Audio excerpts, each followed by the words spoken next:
গাইবান্ধার গোবিন্দগঞ্জে উপজেলা প্রশাসন ও কৃষি সম্প্রসারণ অধিদপ্তরের আয়োজনে ২৩-২৪ অর্থ বছরের কৃষি প্রণোদনা কর্মসূচির আওতায় গ্রীষ্মকালীন উফশি আউশ ও পেঁয়াজের ফসলের ক্ষুদ্র প্রান্তিক চাষিদের মাঝে বিনামূল্যে বীজ ও সার বিতরণ করা হয়েছে। সকালে গোবিন্দগঞ্জ উপজেলা নির্বাহী অফিসার রাসেল মিয়ার সভাপতিত্বে অনুষ্ঠিত বিনামূল্যে সার ও বীজ বিতরণ অনুষ্ঠানে প্রধান অতিথি হিসেবে উপস্থিত ছিলেন গাইবান্ধা ৪ গোবিন্দগঞ্জ আসনের মাননীয় সংসদ সদস্য অধ্যক্ষ আবুল কালাম আজাদ। এ সময় তিনি প্রধান অতিথির বক্তব্যে বলেন, বাংলাদেশ সরকারের মাননীয় প্রধানমন্ত্রী কৃষকদের সুখে দুঃখে সকলের পাশে আছেন এবং আগামীতেও থাকবেন।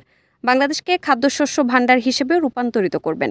এ সময় বক্তব্য রাখেন কৃষি অফিসার মেহেদি হাসান, থানার অফিসার ইনচার্জ সহ স্থানীয় নেতৃবৃন্দ।